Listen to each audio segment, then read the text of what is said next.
Привет всем любителям мобильных CQB игр, с вами как всегда Mobile Gamer, и в данном видеоролике мы разберем последние новости по ожидаемой мобильной CQB игре War Arms. Поэтому, если тебе интересно, усаживайся поудобнее и не забудь поставить лайк и подписаться на данный канал, чтобы быть в курсе всех самых интересных игр на Android и iOS. Ну а мы начинаем.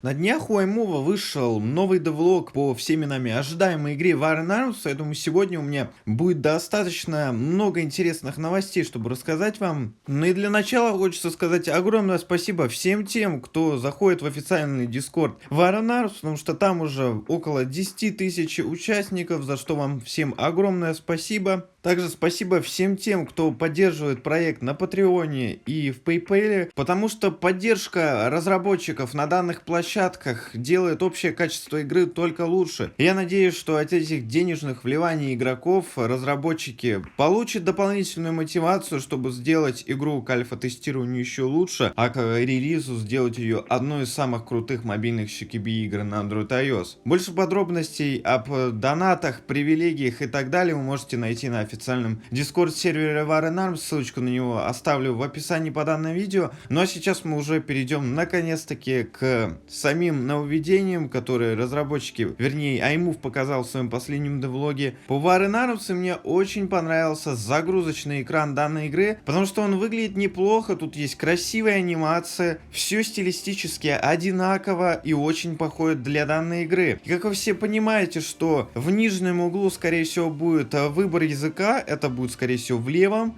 и выбор сервера будет правым. И многие игроки задавались вопросом, вернее, писали разработчикам War Arms, что давайте-ка вы не будете использовать Google Translate для перевода игры на той или иной язык. И разработчики прислушались к этим пожеланиям, а именно теперь у команды будут переводчики на немецкий, испанско-бразильский и китайский. Пока что про русский ничего не известно, но скорее всего, так как у нас комьюнити достаточно большое, то игра будет хорошо переведена не с использованием Google Translate, а с реальным русским человеком. Только в крайних случаях разработчики будут использовать Google Translate, и то это только на старте War Arms. Не забыл в этом девлоге iMovie рассказать и про различные оружия, дроны, а именно он нам показал дефолтный скин ножа, он уже текстурирован, но никаких скинов на него не наложено. И если вы хотите приложить руку к этому ножу, то в официальном Discord сервере War Arms, где есть текстовый канал via fanart, где вы можете выложить различные варианты своих скинов не только для данного ножа, но и для оружий, показанных еще в предыдущих моих видеороликах и девлогах по War Arms. И может быть именно ваш вариант скина попадет в игру, так что дерзайте. Не забыли показать и готовую версию дрона в War Arms, который чуть-чуть отличается от такового, которого мы видели еще всеми нами любимый Area F2, который был реально кругленький, а у нашей версии дрона будет чуть-чуть измененный вид, и у него будет, так сказать, такая трансформация, которая будет его трансформировать то в шарик,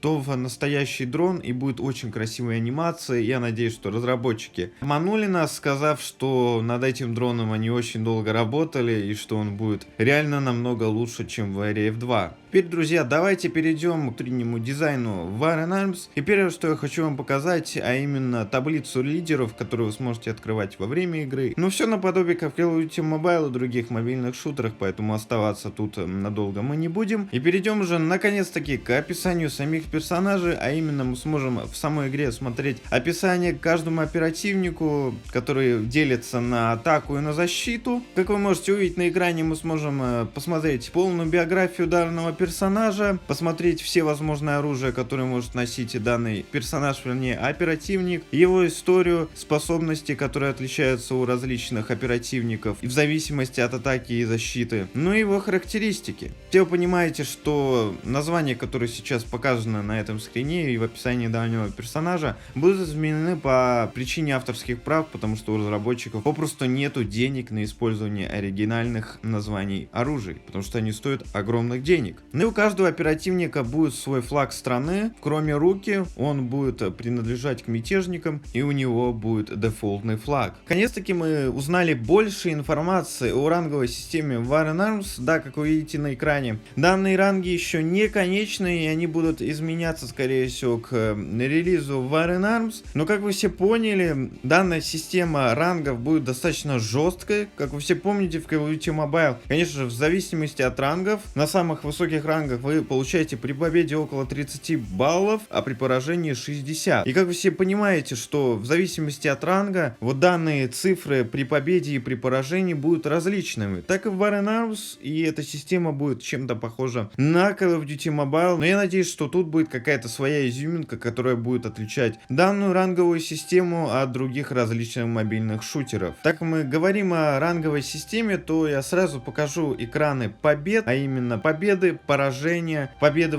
в каком-то из раундов и поражений в каком-то из раундов. Да, вы можете увидеть внизу, что там что-то написано о режиме с бомбой, но вы все понимаете, что в зависимости от типа и режима игры данная надпись будет изменяться. К примеру, в зависимости, если мы играем в командный бой, то если вы победили в данном раунде, то скорее всего там будет написано, что все противники мертвы, и вы победили. Ну, короче, вы меня поняли.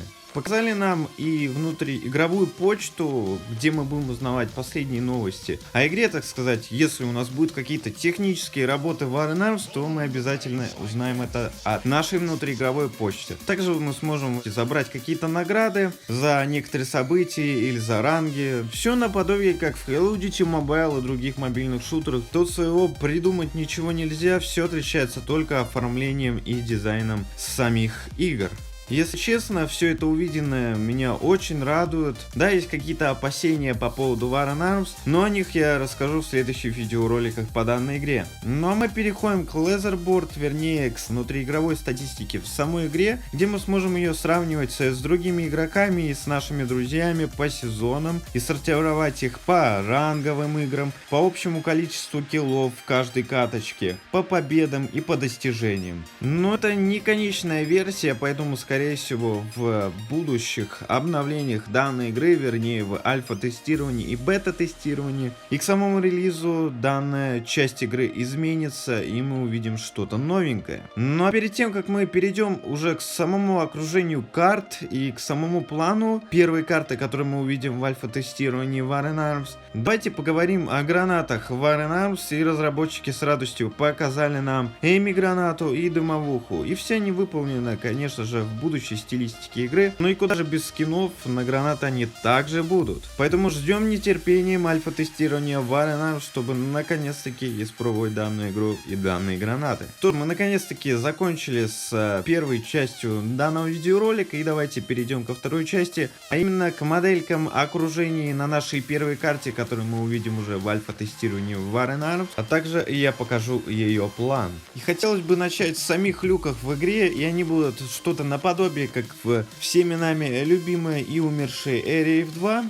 Но в отличие от него, в War Arms вы не сможете прострелить данные люки, так как у них будут какие-то свои специфические силовые поля, от которых пули просто будут отскакивать. Да, сможете спокойно прикладом или ножом проломить данные люки, но специально для защитников защитники смогут устанавливать укрепления на данные люки для защиты бомбы. И при таком условии вы сможете сломать данный защищенный люк только с помощью планта. И это выглядит, как по мне, логично и более продуманно, чем в той же Area F2. И поскупился Аймуф нам рассказать и о внутреннем и внешнем окружении различных карт, показав нам огромное количество моделек данного окружения, а именно различных камер слежения, полок, бочек с бензином, генераторов энергии, кружек, бутылок, холодильников, кофемашинок, сканеров, у которых будет своя звуковая система, кстати, сравнимая с ПК и консолями, и которой нет ни в одной мобильной игре. И да, с одной стороны звучит очень классно, но с другой все вы понимаете, что разработчики могут нам многое, чтобы обещать, а потом не выполнить свои многочисленные обещания, из-за чего игроки будут очень злы на разрабов и не захотят играть в War Arms. Поэтому не надо разбрасываться такими заявлениями, что их звуковая система будет одна из самых лучших в мобильных играх на Android и iOS. Также показали различные скамейки, компьютерные столы,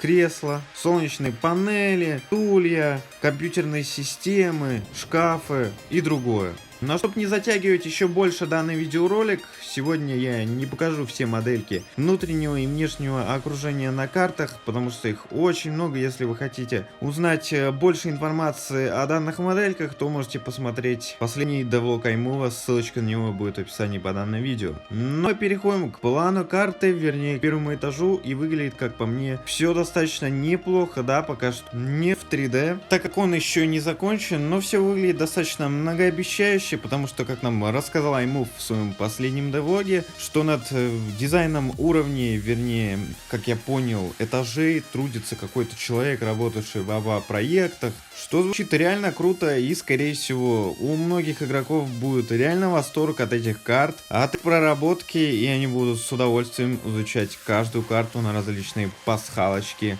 и интересные особенности. Поэтому ждем нетерпением, когда нам наконец-таки покажут данную карту в 3D виде, и тогда мы уже сможем ее оценить в полном размере. И последнее, что я хотел бы рассказать в данном видеоролике по последнему девлогу War in Arms, а именно показать таблицу характеристик различных оружий в самой игре. Да, данная таблица еще не доделана, но тут вы можете посмотреть характеристики по оружиям, а именно их урон в различных ситуациях, скорость перезарядки и многое другое. Если у вас появился интерес насчет этой таблицы, можете поставить на паузу данный видеоролик и поподробнее посмотреть данную табличку. Как видите, работа над War in Arms кипит, и в данный момент разработчики больше занимаются кодом, чем арт-дизайном, и поэтому, скорее всего, скоро мы увидим альфа-тест данной игры. Поэтому, если будет какая-то более точная информация по данному поводу, то я обязательно расскажу о ней в следующем видеоролике по данной игре. Но на этом у меня все. Будет интересно узнать в комментариях, понравился ли вам последний девлог по игре War in Arms. Но сегодня с вами, как всегда, был ваш любимый Mobile Gamer. Не болейте, играйте только в хорошие игры. Пока-пока, и увидимся в следующих видеороликах не только по War in Arms, но и по другим мобильным играм. До скорого!